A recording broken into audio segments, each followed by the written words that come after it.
Hello, and welcome to Papi Approved Movies. My name is Papi. And I'm Natalie. In our podcast, we will review and critique my favorite PG-13 movies. Movies that I wasn't allowed to watch until I turned 13. Every week, Natalie and I will watch a new PG-13 movie. And I'll see if Papi's movies live up to the hype. Which, of course, they will. Today we're going to be watching Inception.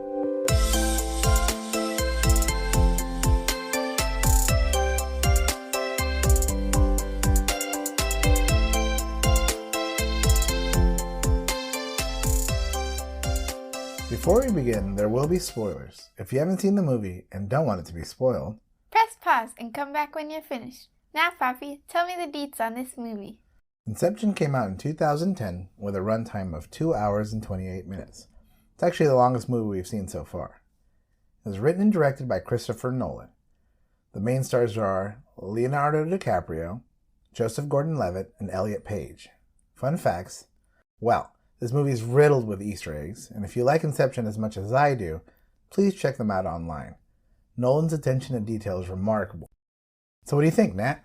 I thought it was it was strange because at the first, it took a while for me. I was really kind of bored at the beginning. I literally fell asleep at the first part. Well, you did come and play a soccer game at 8 in the morning that day and then had a long day with other things as well. So I understood why you kind of did fall asleep. You were very tired, but yes, it did take us a couple of watchings to finish the movie. Yeah, but after time, when the story got really more intense, I really started to start enjoying it and also understand it more. Once the things got the characters explained things more, I kind of got into it more. So what's your rating? I give it a 4.5 stars. Whoa, I'm so happy you loved it. What did you think it was going to be? I really thought you were going to be 2.5, like you were bored of it, like it was a little too complex for you. You weren't kind of into it that much. I started getting really into it as things got explained, because the only reason I was bored was because I was super confused. So in this movie, and usually what happens when we watch a movie, we'll sit down, we'll watch it together as a family, and then we watch it from beginning to the end. Sometimes we have to go to the restroom, we take a pause real quick. But for this movie, it is really complicated, and there's lots of information, and so we stopped every so often just to kind of discuss. It also helped as well because at the beginning of the movie, things are just going, everything is getting set up, everything's going. But once you get towards the middle of the movie, things kind of, I wouldn't say slow down, but things get everyone is talking more, all the characters know each other, we know all the characters, and I kind of get to understand what the story is. Whereas in the beginning, they have to hook you, but I was just confused since I didn't know what was hooking me. Because they throw you into it, and then when you learn a little bit more, and then us having a discussion. Yeah. I know your sister really loved the movie too, so she's going to be happy that you liked it as well. She says it's the best movie she's ever seen. That's what Sophia said. Really? Yeah. She actually said that? She says it's the best movie she's ever watched in her whole life. Yeah. And I don't Are you sure? That's what she told me. Maybe she lied to me. I don't know. Maybe she just wanted to make me happy. But in watching it again, not that anyone cares about how I feel about the movie, because you all know I love it. It's Papi approved. It's Papi approved. But I think it is a masterpiece. This was more of a season 3 movie though, Dad. I think it would have been better if I was 14 or 15 watching this. Yeah, you liked it at 4.5. I think I agree with you.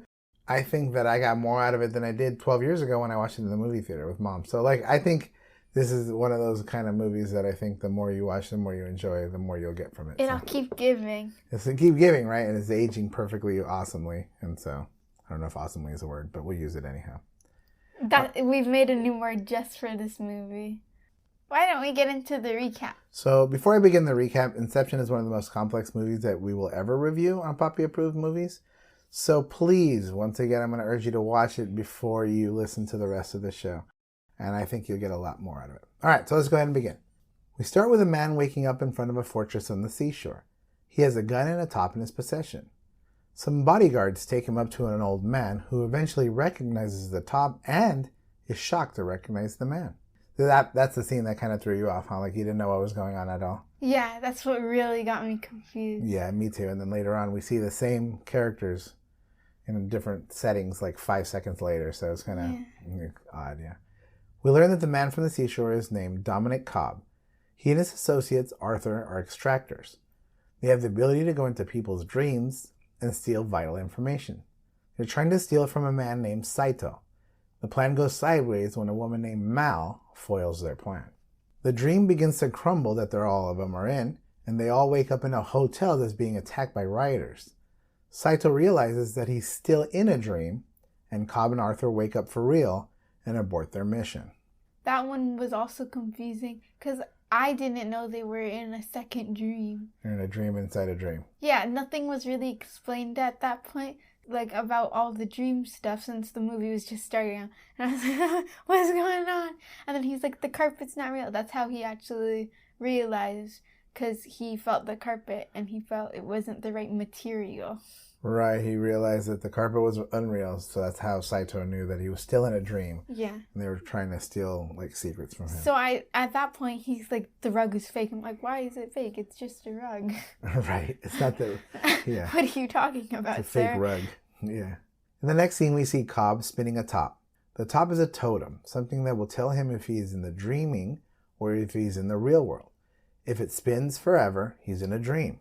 If it stops, he's in the real world. And then the top stops that he was watching. The botched job has ramifications, and Cobb's employers, Cobalt Engineering, want their pound of flesh. Cobb and Arthur are escaping when Saito catches up with them and offers them a job.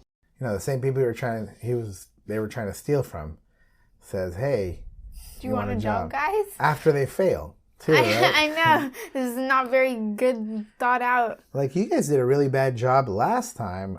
Can you do a new job for me? Right? It's yeah, let's go, bro. Saito wants them to do an Inception, which is inserting an idea into someone's mind without them knowing it. Robert Fisher is an heir to a major energy company. Fisher's dad is dying, and Saito wants the team to plant the idea that Robert needs to break up the company.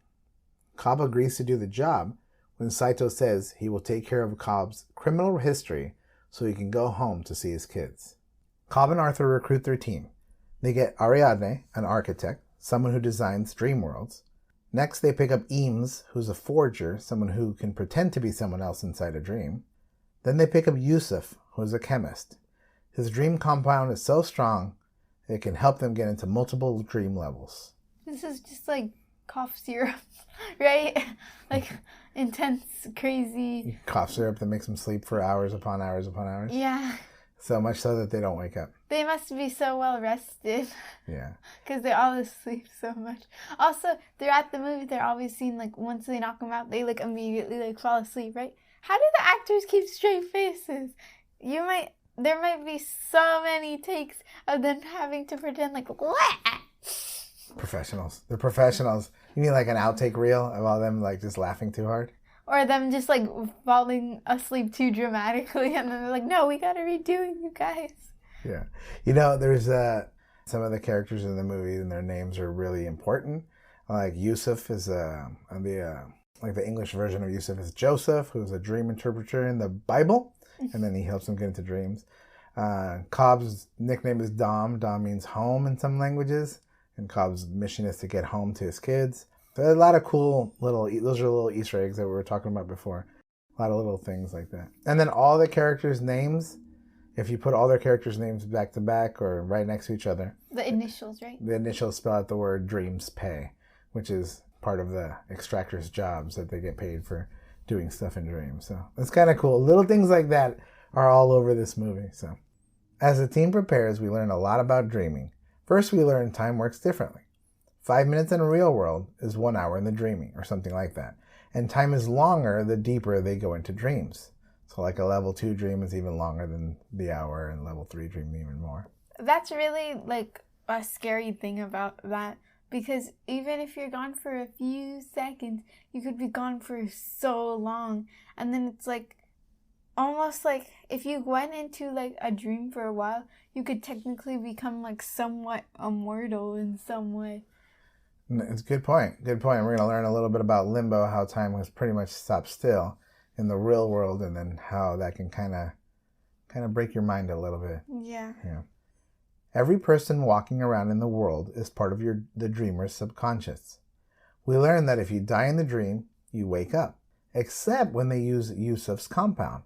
It is so strong that if you die in a dream, you go into limbo, where time essentially stands still. We also learn that a kick is the sensation someone feels when they are falling, and in the dream world, that will wake you up. And you feel that somewhat in real life, right? When you dream and then you wake up, you feel kind of like that kick. You always see like when someone's like leaning on their desk in school and they're like falling asleep and then they like almost slip and fall. Like their arm goes that's the up. movie thing. Yeah, that's the kick right there, yeah. Whenever I wake up from dreams, I just think that I'm falling off my bed. But that's like, I would always fall off my bed when I was even younger. So like, I think it's real. It's real. The team's plan is to do a 3-level dream. That way, it is deep enough in Fisher's subconscious so he doesn't suspect Inception. In real world, Fisher's dad is disappointed in him. The team wants Fisher to believe that his father is not disappointed, but wants Fisher to be his own man by dismantling the business. This is really sad because even though they're like going into his subconscious to do something really terrible, they also somewhat kind of saved him the pain of knowing that his father is disappointed in him for the rest of his life. So we'll get to that, but I think that's a really sticky point with Sophia as well. Just kind of like, is not real. Well, we'll get to that when we get to it later, because I think we'll explain it better when we get to that part of the story. Yeah. We find out Mal is Cobb's deceased wife, so that's his wife that's dead. Before the events of the movie, Mal and Cobb lived in the dreaming world for 50 years. Cobb wanted to wake up, but Mal was convinced that limbo, the dream world, was the real world. Cobb uses Inception to create doubt in her mind that the world they live in is not the real world. Which is limbo. That's the world that they live in. Yeah, they were living in the limbo world. They died together and returned to the real world. Sadly, Mal continues to question reality and traps Cobb, so he must commit suicide with her or go to jail for her murder. Mel kills herself, and Cobb runs away to avoid being arrested. That guilt is why Mal appears in his dreams as his guilty subconscious. So it doesn't matter which dream he goes into, she always appears because he always has that guilt. I mean, that's pretty deep stuff. You know what I mean? Yeah. Now, we don't learn all of this at this point in the movie, so sorry about the recap being a little bit out of order. We just wanted to let you guys have all that information up front. Fisher's dad passes away, and he takes a flight to LA on a private plane, which is owned by Saito. Fisher is drugged, and the team consisting of Cobb, Arthur, Eames, Ariadne, Yusuf, and Saito all go into his dream to begin Inception. You know what's really funny is whenever they like knock them out with the drink, they always show them like slapping them and then them having no reaction. Then I have to think about the actors again. Like they just get slapped and they have to like have no reaction at all. They're just like, oh, ka-choo! And imagine if they had to take that so many times. Like, they would have been slapped so much. We're going to have to redo that, film with it in the camera. Let's do that again. He's like, he slapped me 8 times. Although, wouldn't it be awesome? Like, if you just slap someone for free, right? No? You know? That's not the actor, like, they're like, I really want to slap, Cillian Murphy, the actor who plays Robert Fisher, and someone just keeps slapping him, like, over. What if they takes it back? It's, no, that wouldn't be fun. Or if you hated the cast member and you're like, yes. They all take turns just slapping him, because his eyes are closed, so he doesn't even know what's going on, right? Yeah. They don't know who's slapping. The camera's not even rolling. They have no idea. All right, from this point on, the movie gets really complicated. There's so many levels of dreams. So I'm going to recap one at a time. Now, in the movie, they go back and forth. I know, I'm sorry. And it makes for an awesome dramatic ending when 1 and 4 and then 3 and the 2 and they're jumping back and forth. You're going to make things confusing. No, I'm going to make it very simple. It's my goal. So we're going to That's not the movie, though. Once again, it'll make it easier to recap and then hopefully to understand. Level 1. Here you go. Level 1. Fight. Okay, Natalie, let me try this, okay? They're in the first dream. The team kidnaps Fisher and escape attack by Fisher's security detail. Saito is shot and they go to the warehouse. Eames, disguised as Peter Browning, Fisher's godfather, comes in and says that he's been tortured for a few days. Browning tells him that there is a second will which says his father's company should be dismantled, and the kidnappers just want the combination for the safe that it's held in. After Fisher gives Cobb random numbers, they leave the warehouse, and the team goes to sleep in a van, and they enter level 2. Yusuf stays back. So they're in a van at the end of level 1. Yusuf is still awake and everybody else is falling asleep. And they go into a second level of the dream, level 2. One thing that I never actually got was that they were getting attacked in that van. Was that whose subconscious was the attackers coming from? Was it coming from like Cobb and his whole guilty subconscious where everyone like hates him? Or is it from something else? It's Fisher's. So in this time, dream like espionage was real. So people would steal people's dreams and they would steal like tactical information about companies and secrets. And so they would go through dream training to have their subconscious create soldiers to come and attack them. So it was Robert Fisher's subconscious was creating these people to try to stop our Inception crew. His training doesn't work in any of the other dream levels, right? They're there everywhere. They're in every level. Oh, are they? Yeah, well, we'll get to the other levels, but in level 2 and level 3 they are too. The one thing that was Cobb's was the train.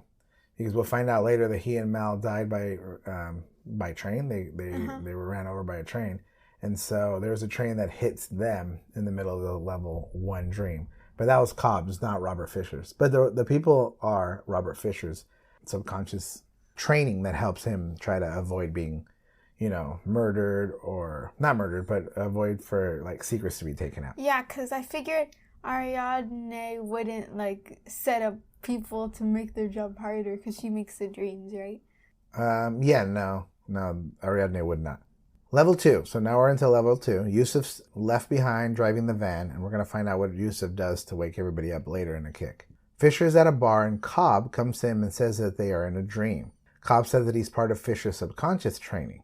Cobb convinces Fisher that it was Browning who kidnapped him earlier in that first dream, and he should enter into Browning's dream to find out the truth.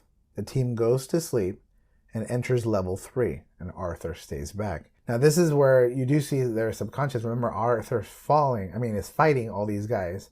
And then we see later on, we don't talk about it much, but Yusuf jumps off a bridge, we'll find out later, and they're in no gravity in level 2. And then all those fight scenes with him in no gravity, how they're jumping off the walls and they're going around in circles. So those are still part of Fisher's subconscious. And those are some of the best fight scenes ever. They are so amazing.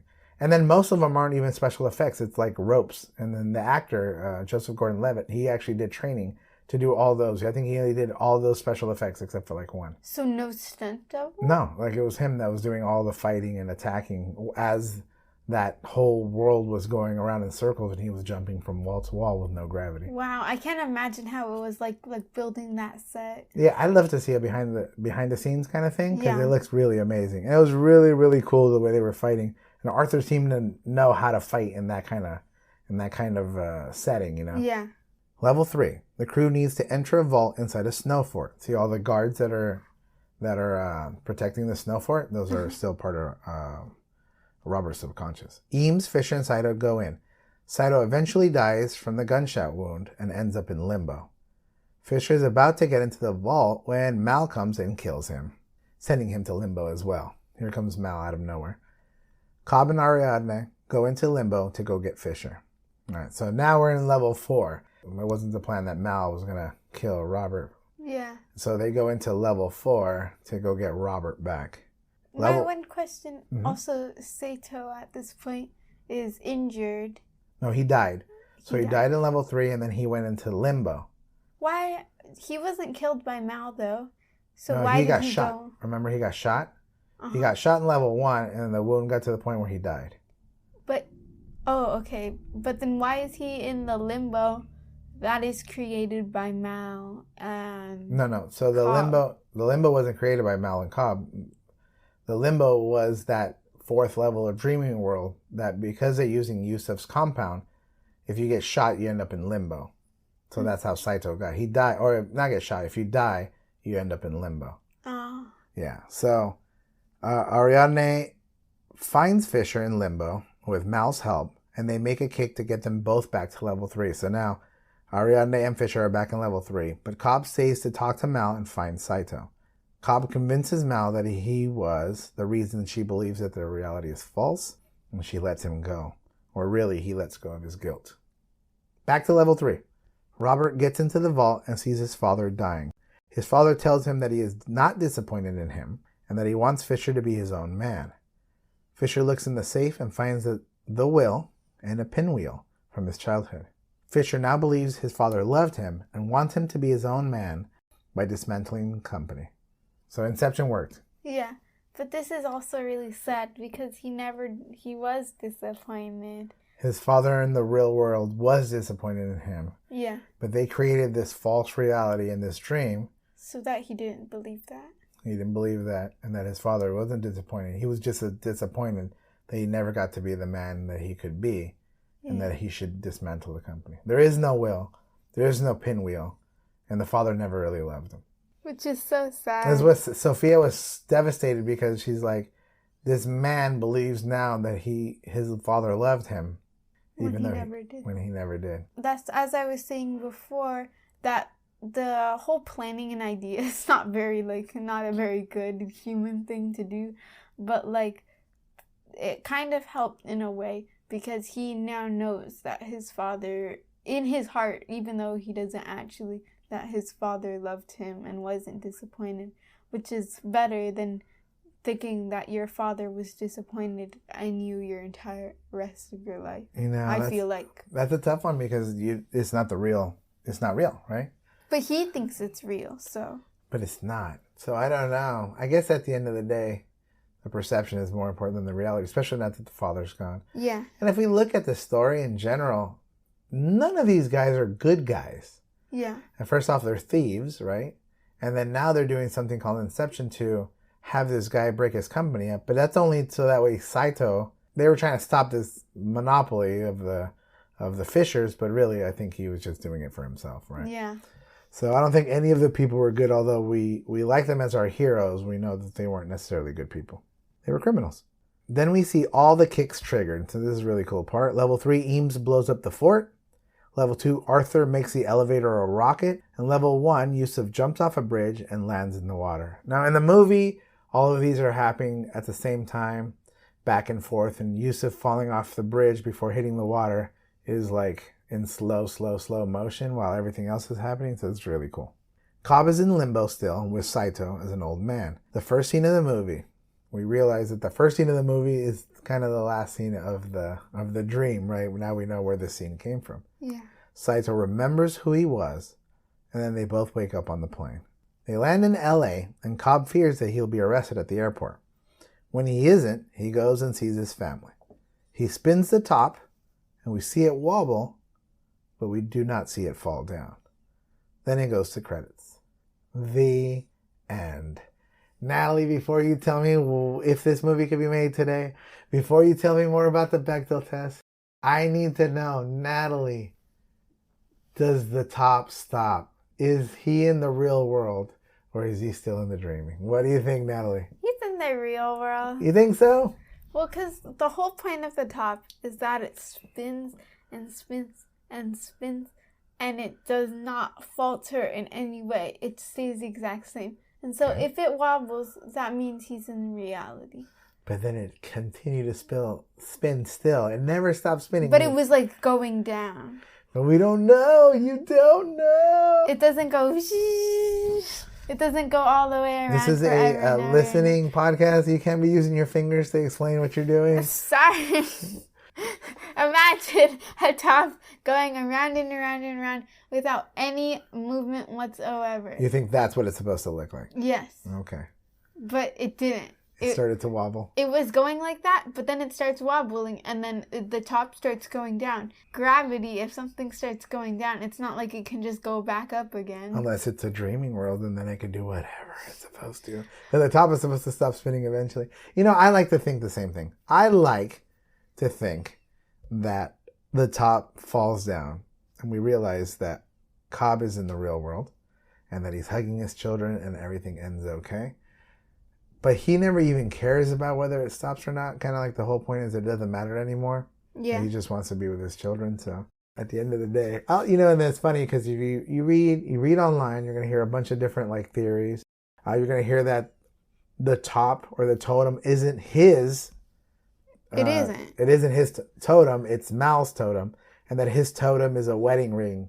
that he has on during the dreaming, but he doesn't have on in the real world. So little things like that. And then there's an interview with Christopher Nolan, the writer, producer, director. But he says something like, I like to believe that he's in the real world. But like, believe, what do you mean by believe? So even his answer was kind of like vague and we don't know. I don't know. I love it. Like I was saying earlier, I think this movie is a masterpiece. It's one of the best movies I think I've ever seen.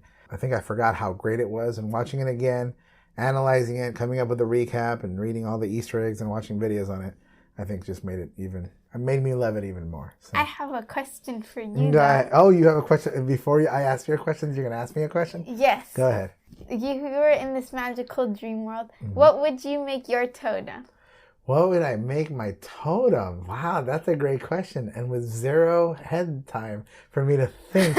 So that way I have stuttering and procrastination on the podcast. Don't go anywhere. Papi Approved Movies will be back after this quick message. Hello, everyone. Don't worry. This isn't a commercial or an ad. At least not yet. We would love to celebrate our 10th episode with a hidden contest. If you email us at papiapprovedmovies@gmail.com with the following code, not very good human skills. Not very good human skills is a reference to my reaction about Tess in our Ocean's 11 episode. Papi Approved Movies will send the first 10 listeners who respond a free t-shirt. Have a wonderful Thanksgiving! Please place seat backs and tray tables in their full upright position. Papi Approved Movies is back.